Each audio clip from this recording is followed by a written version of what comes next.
تحت اللفظ ہے، word to word ہے، با محاورہ نہیں ہے، دونوں ضرورتیں اس میں اکوموڈیٹ کر دی گئی ہیں.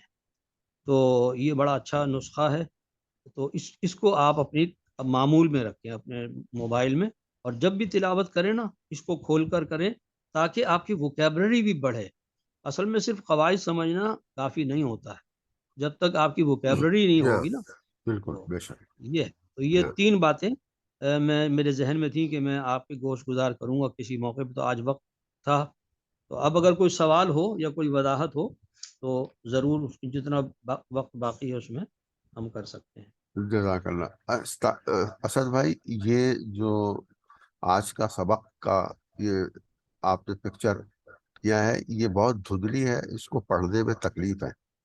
میں اچھا، نے اس کو زوم بھی کیا ہوا ہے، تو اگر ممکن ہو تو اس کی دوبارہ سے تصویر لے لی جائے، ٹھیک ہے، پکچر، ٹھیک. اور وہ بھیج دی ہوں، جائے تو میں ساتھیوں کو جو ہے اس کو پھر PDF کر کے بھیج دوں گا. گڈ اس گڈ. کو تو مجھ سے نہیں پڑھا جا رہا. اچھا اچھا اچھا. میں باقی سارے آسانی سے پڑھ لیتا ہوں.